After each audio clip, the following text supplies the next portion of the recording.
All right, everybody. Thank you very much for joining us on the Simply Bitcoin channel, the channel that breaks down all the daily Bitcoin news from fails to the memes to the software updates. We've got it all. But first, drop us a like and subscribe. The Clark Moody dashboard. Okay, so block height of 652,455. We're looking at a Bitcoin price of 11,574. We're looking at chain rewrite days of 530 and total lightning capacity 1,071.77. All right, we're bumping back up. Look at us go. Look at us go. Not bad. Oh yeah. Phil, yeah. It's time for the Daily Fail. All right, so the first one here is our buddy Ryan Sean Adams. He's not our buddy. Ethereum isn't Yahoo or MySpace. Ethereum is the internet. Ugh. What a fool. It's this guy always has these terrible takes, and look, move fast and break things is not the place for people's value and for money. Okay? It just isn't. So I totally appreciate the circus, right? I love to watch the show. The clowns are there, they're funny. But at the end of the day, when I want something serious, something that's going to last, I'm going with the thing that works consistently, Bitcoin. So I don't know where he comes up with this. And anyways, I'm pretty sure it was Andreas that coined the term, that Bitcoin is the internet of money. So he just, terrible take. So I agree. Speaking of Antonopoulos, right? Because he's, for the older Bitcoiners, he's definitely a person who's put out some of the best intro material into Bitcoin, and not just intro, but even like advanced and intermediate, right? So there was, unfortunately, he deleted this tweet. So I'm going to do my best to show this, but this is kind of funny. The fall from grace, right? All right, we're going to pop over to our Telegram. I don't know if you guys could see this, but he tweeted this out last Friday, I believe it was. Rock the Ripcord Rainbow. It doesn't end in a pot of gold, but Ripcord blockchains are changing the world, and that's the real treasure. Dude. Ugh.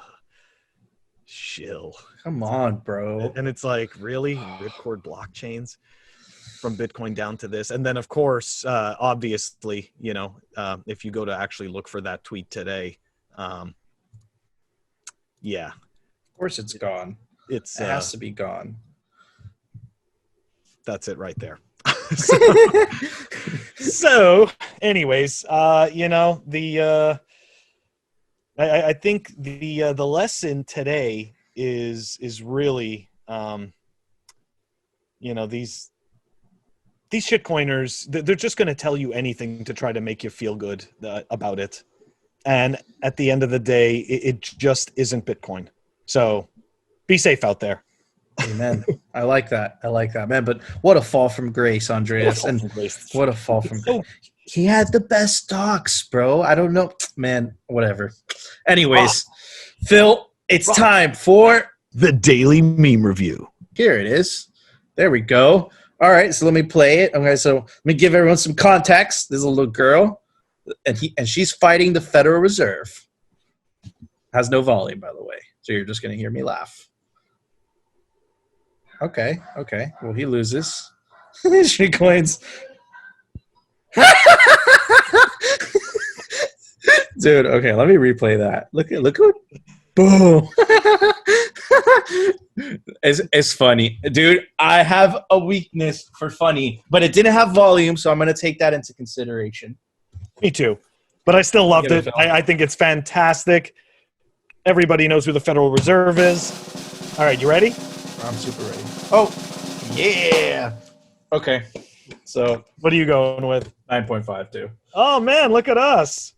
We are in sync today. We are in sync. We're synchronized. Our nodes are synchronized. Right. Oh my God. Fully synchronized with the Bitcoin blockchain. All right. I like that, right? We could totally coin that. We shouldn't even use a clock anymore. We should just, it should just be block time, and that's dude, forget about time, man. Just that's it. It's block time. Everything's just block time. You know, it's so much Block easier. that. So much easier. It's so much easier. It's everyone just gets it. It's universal. Oh my god. And if they don't get it, they will.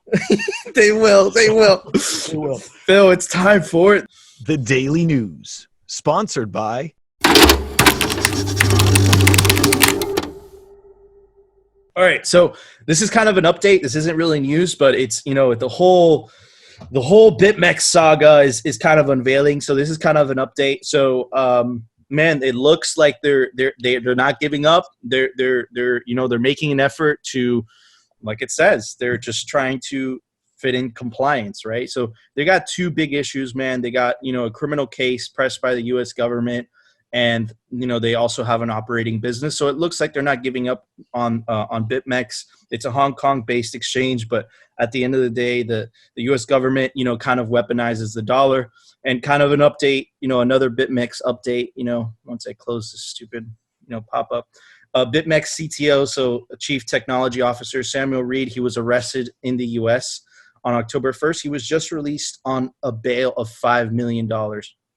So there's two curious things on this, you know, on this update, Phil. The first one is, I love the fact that the U.S. government pressed criminal charges against an exchange, but they're not able to shut down the operation because it's Bitcoin. You can't do it unless you have the keys, right? That's right.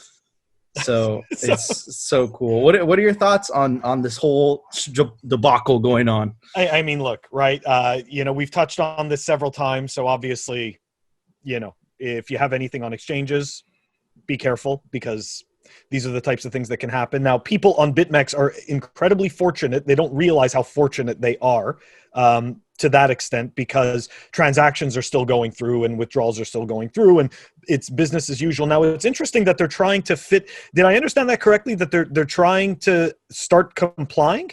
They are. They hired they hired a big shot to, like, kind of fit in with U.S. regulations. So okay, so that's it. Yeah. So I mean, that, look, weird, or look, nobody wants to lose out on the business, right? Yeah. And if at the end of the day, let's be honest, Uncle Sam, he's a gatekeeper, right? He's out to get you. He's like Toll Booth Willie, you know. He just stands there and he's waiting for you to pop the tax in, and like, that's it. So if you ask me, they're just looking to, you know, grease their palms, you know, get that wheel going. So now they understand how the communication flows, and all right, back to business. Oh yeah. Okay. I don't think they're looking to make examples out of these people. Really? Is what I'm trying to say. Even with the criminal charges?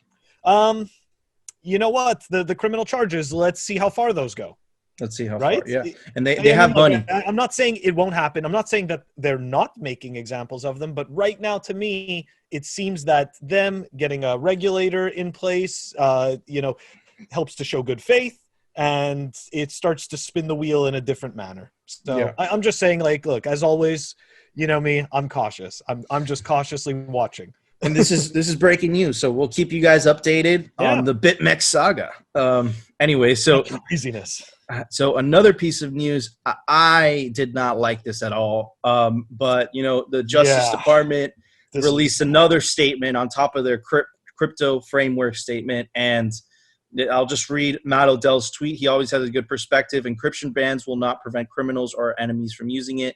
They will go out of their way to use encryption if necessary. An encryption ban will simply hurt law-abiding, honest citizens and make us incredibly vulnerable to malicious actors. And here's the actual legalese statement from the Department of Justice, you know.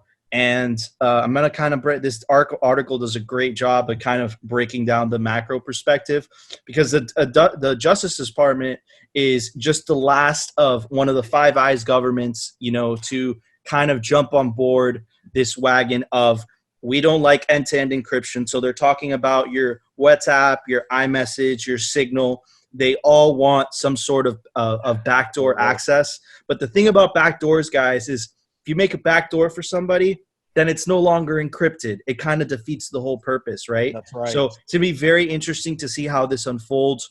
We have as more time goes by, I think the governments are going to have a harder and harder job trying to pass this. So it's going to be interesting. They're doing it under the guise of protecting child trafficking, BS like that, you know. So let's punish 100 people that are law-abiding citizens because of that literally half a citizen, not even one citizen, that decides to break the law for whatever reason. I don't think that's fair at all, but what's your take on this, Phil? So I do agree with you, and that is very dangerous, right? Like they sit there and they try to use these excuses, which of course are valid, which is why people get behind them, right? Oh, of course, like we got to stop child, you know what I mean? Like child abuse and child pornography and stuff like that. Like that's 100%, but it's like, but the thing is that the way they're doing it is that they're going to use that to open the door in order to essentially destroy encryption, which has way bigger implications than simply that, which is important, but it's not all encompassing. Now, I just want to add some piece of conspiracy stuff to this, because it's very interesting that there's an organization called the Five Eyes. For the people that are into the Illuminati and all that stuff, it's very interesting that it's the number 5, and it's interesting that it's called the Five Eyes, and that they want to have, that like we were talking about backdoors into encryption. So that's kind of creepy. I'll leave it there. So it's so creepy. It's so creepy. It's super creepy. Oh yeah. Phil, there was a software update today. Why don't you tell us about it? Software releases. I should probably download this update myself. So here we go. So MyNode version 2.0, version 0.2.17 was released. It's a major UI update. You'll notice on the back end, all the icons have been like nicely polished and everything like that. That's not part of the update, but anyways, I saw some screenshots of it. The Dojo to version 1.8.0, Thunderhub to version 0.9.15. Spectre's been upgraded to version 0.8.1, and they've done some bug fixes. So we're gonna put a link to that down here. Whoop whoop. Guys, thank you so much. I hope everyone had a good weekend. And man, don't forget to tune in tomorrow for more Simply Bitcoin, only Bitcoin, and no shitcoins.